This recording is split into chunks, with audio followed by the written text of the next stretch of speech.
Lecture number 66 part 1 end S 34 interim financial reporting.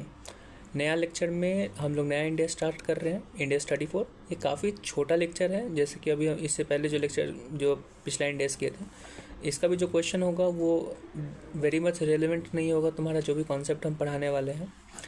सो exam time revision करना पड़ेगा। इसका 5 number का क्वेश्चन आता है इससे। अगर तुम्हारा क्वेश्चन आ गया और तुम एग्ज़ाम से पहले जस्ट अगर रिवाइज किए होगे तो 5 नंबर फिक्स है तुम्हारा।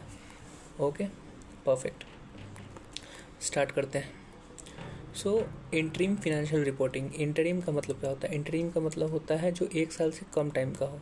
ये नहीं कि IFR का मतलब हो गया, इंटरिम फाइनेंशियल रिपोर्टिंग का मतलब हो गया कि वो 3 ही महीने का होगा, क्वार्टरली वाइज ही होगा या हाफ ईयरली वाइज होगा। नहीं, 9 महीना का भी है, 11 महीना का भी है, तो उसको हम लोग इंटरिम फाइनेंशियल रिपोर्टिंग बोलेंगे। ठीक है। इंटरिम फाइनेंशियल रिपोर्ट जो बनता है उसका फॉर्मेट क्या होता है? 2 तरह का फॉर्मेट होता है, एक डिटेल्ड होता है और एक कंडेंस्ड होता है। डिटेल्ड जो होगा उसमें पूरा डेटा तुम्हारा दिया होगा, सब कुछ सब डिवाइड करके सारा डिटेल दिया होगा। लेकिन जो कंडेंस्ड होता है उसमें सिर्फ हेडिंग और सब हेडिंग होगा। अंदर का मेन जो एकदम डीप और जो पूरा डिस्क्लोजर देना चाहिए वो नहीं होगा। ठीक है, ओके। हम लोगों को ये जो इंटरिम फाइनेंशियल रिपोर्ट है उसका मतलब होता है कि वो 1 साल के कम का पीरियड का है। मतलब हो सकता है कि हम IFR दे रहे हैं 1 अप्रैल से लेके 30 जून तक का। 1 अप्रैल से 30 जून कितना हो गया? अप्रैल, मई, जून, 3 महीने का। तो हम 3 महीने का IFR दे रहे होंगे।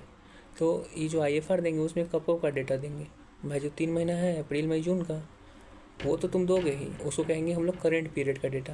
लेकिन तुमको उसके साथ कंपैरेटिव भी देना पड़ेगा। जब तुम जनरली वो बनाते हो P&L या कोई भी स्टेटमेंट, तो उसमें तुमको कंपैरेटिव डेटा भी देना पड़ता था। तो वैसे ही IFR में भी तुमको कंपैरेटिव देना पड़ेगा। ठीक है भाई, दे देंगे। क्या खास बात है? देखो, खास बात है, क्या बात है?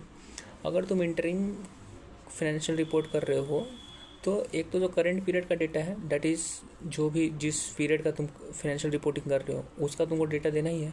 कंपैरेटिव में क्या देना पड़ेगा वो डिपेंड करेगा कि तुम क्या बना रहे हो। IFR या फिर कोई भी फाइनेंशियल रिपोर्टिंग में 4 स्टेटमेंट आता है, balance sheet, P&L, cash flow statement और statement of change in equity का। 4 स्टेटमेंट है। अब चारों स्टेटमेंट में तुमको कंपैरेटिव देना होगा। कैसे कैसे देना है बताते हैं। बैलेंस शीट में आओगे तो बैलेंस शीट का एक तो नॉर्मल जो करंट पीरियड है उसका दोगे। उसके साथ करंट पीरियड का, देखो बैलेंस शीट क्या होता है, कोई पीरियड का नहीं होता है, वो एज ऑन होता है। तो जिस दिन तुम्हारा ये IFR दे रहे हो उस दिन का तुमको देना पड़ेगा एज ऑन डेट। कंपैरेटिव कब का दोगे? कंपैरेटिव का जो डेटा होगा कब का होगा? कंपैरेटिव का जो डेटा होगा वो होगा as on immediately previous financial year end. जैसे कि अगर तुम 30 जून को अगर 1 अप्रैल से 30 जून का अगर तुम दे रहे हो IFR और उसमें बैलेंस शीट दे रहे हो, तो करंट पीरियड का बैलेंस शीट होगा एज ऑन 30 जून। लेकिन कंपैरेटिव का डेटा कब का होगा? As on 31 March. That is just immediately before this financial year. Okay, perfect. ये हुआ बात बैलेंस शीट का कि बैलेंस शीट में कंपैरेटिव कब का देना है?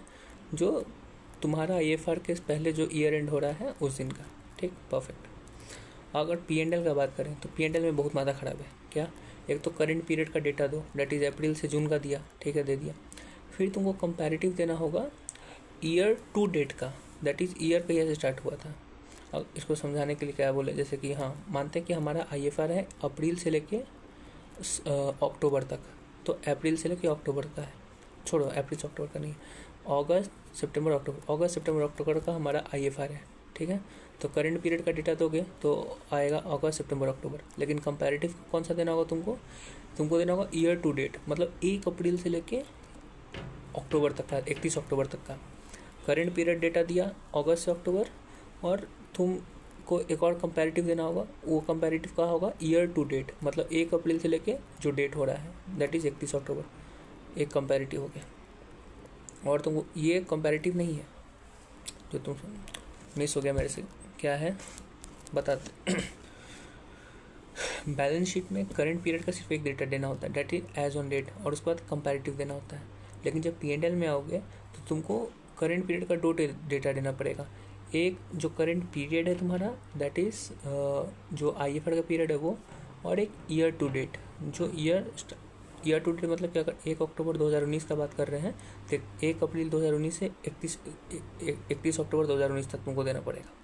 ठीक है, परफेक्ट। ये करंट पीरियड का बात हो गया। P&L का और तुमको कंपैरेटिव देना होगा। ये था तुम्हारा करंट पीरियड का। अब उसका कंपैरेटिव दो। एक कंपैरेटिव तुमको देना पड़ेगा करंट पीरियड का, दैट इज़ तुम्हारा अगस्त से लेके दिस, और उसके बाद दूसरा तुमको कंपैरेटिव देना होगा ईयर टू डेट का। एग्जाम्पल अगर दें, हमारा IFR है 1 अगस्त से लेके 31 अक्टूबर तक का, ठीक है। तो करंट पीरियड 1 अगस्त से 31 अक्टूबर, इसका तुमको कंपैरेटिव कब का देना है? 1 अगस्त से 31 अक्टूबर प्रीवियस ईयर। अगर ये 2019 का है तो 2018 का कंपैरेटिव, ठीक है। फिर दूसरा करंट पीरियड का ही क्या डेटा होता है? ईयर टू डेट वाला। तो ईयर टू डेट दिया 1 अप्रैल से लेके 31 अक्टूबर, इसका कंपैरेटिव तुमको देना होगा 1 अप्रैल से 31 अक्टूबर लेकिन प्रीवियस ईयर। अगर ये 18 का है तो ये 17 का देना होगा, समझे। ये दोनों 1 साल का होगा, दैट इज़ 2000, ये भी 2018, ये भी 2018, ये होगा 2017, ये होगा 2017, जस्ट इसके प्रीवियस वाला। तो दो को करंट पीरियड का डेटा देते हैं, एक तो करंट पीरियड और एक ईयर टू डेट, उसी का कंपैरेटिव देते हैं, ठीक है। ये P&L का बात हो गया, परफेक्ट। तो बैलेंस शीट में होता है एक एज ऑन डेट, उसके बाद दूसरा होता है उसका कंपैरेटिव देते हैं हम लोग जस्ट इमीडिएटली जो ईयर एंड खत्म हुआ है वो। जब P&L का बात कर रहे हैं तो करंट पीरियड और उसके बाद जो तुम्हारा ईयर टू डेट है, ठीक है, ओके। ये हो गया P&L का। CFS कैश फ्लो स्टेटमेंट क्या करते हैं? कैश फ्लो स्टेटमेंट में तुमको क्या करना होता है? तुमको सिर्फ एक करंट पीरियड का डेटा देना होता है। भले ही तुम्हारा इंटरिम जो पीरियड है, जो IFR का पीरियड है, वो 1 अगस्त से लेकर अक्टूबर तक का है, लेकिन तुमको करंट पीरियड का डेटा तुम्हारा मानना जाएगा कहाँ से कहाँ तक? 1 अप्रैल से लेके ईयर टू डेट तक। दैट इज़ हम लोग P&L में सेकंड में क्या दिख रहे थे? Year to date, current period से मतलब नहीं था। वैसे CFS में सिर्फ एक चीज़ दिखाना है तुमको, क्या? ईयर टू डेट, और इसका कंपैरेटिव देना होगा। ईयर टू डेट दे दी 1 अप्रैल 19 से 31 अक्टूबर 19, तुमको इसका कंपैरेटिव देना होगा 1 अप्रैल 18 से 31 अक्टूबर 18। और सेम होता है SOCE में, statement of change in equity.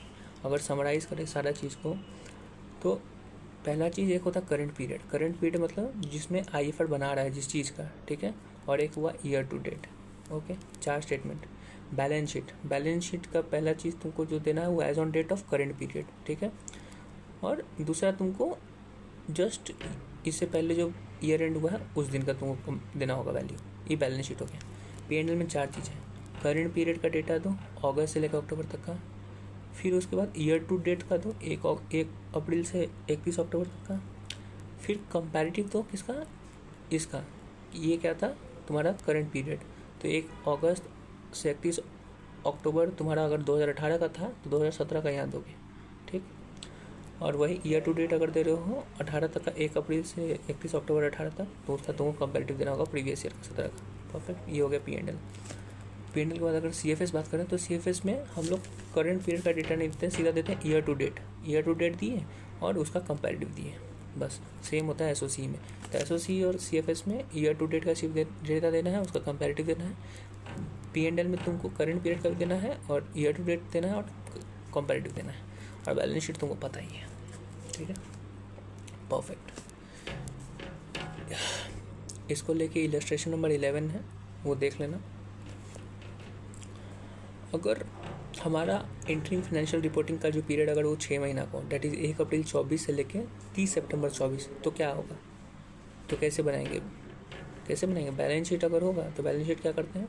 As on date और जस्ट प्रीसीडिंग ईयर। तो एक 30 सितंबर का एज ऑन डेट बनेगा बैलेंस शीट, और एक बनेगा 30 सितंबर 24 का एक बना बैलेंस शीट, और एक बनेगा कंपैरेटिव बनेगा तुम्हारा कब का? 31 मार्च 2024 का, ठीक है, ओके। और P&L की बात करोगे तो एक होता है करंट पीरियड 1 अप्रैल 24 से 30 सितंबर 24। फिर ईयर टू तुमको डेट बनाना पड़ेगा, तो वो भी 1 अप्रैल से 30 सितंबर 24। तो भाई यहाँ पे जो करंट पीरियड वही ईयर टू डेट है, तो ईयर टू डेट बनाने की जरूरत नहीं है, ठीक है। फिर सिर्फ तुमको कंपैरेटिव देना होगा आगे, नॉर्मल। तो जब भी क्वेश्चन में अगर जो 6 महीना या फिर ईयर टू डेट वही वैसे ही बन रहा है तो वहाँ पे देने का जरूरत नहीं है, ठीक है।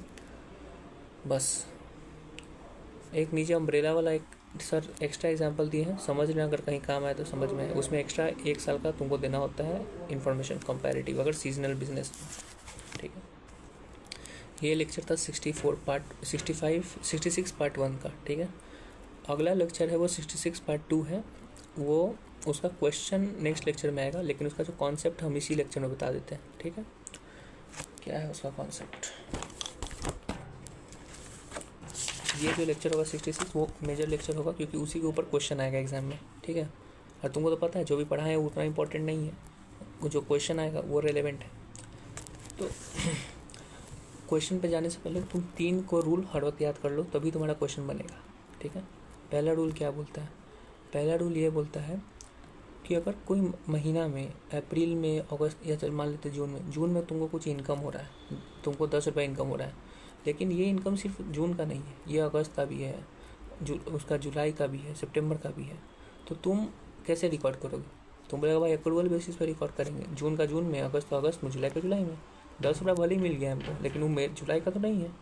नहीं, जब तुम ये क्वेश्चन बना रहे हो, जब ये चैप्टर का क्वेश्चन बना रहे हो तुम इंटरिम फाइनेंशियल रिपोर्टिंग का, तो तुमको ये नहीं देखना है कि अक्रूवल बेसिस पे जिस महीने में जो हो रहा है उसी महीने में रिकॉर्ड करना है। 10 रुपये हमको इस महीने मिल रहा है, भले ही अगले महीने का है, वो हमको पहले मिल गया है एडवांस में, लेकिन तब भी हम अपने ही इसी महीना में रिकॉर्ड करेंगे। सेम एक्सपेंस भी अगर इस महीना में कर रहे हैं, भले ही अगले महीना के लिए हम इसी महीना में रिकॉर्ड करेंगे। Record the income expense in the period it incurred, ignoring for the period it incurred. For the period को भूल जाओ, किसके लिए हुआ, जिस इन में हुआ है उसी में हमको रिकॉर्ड करना है।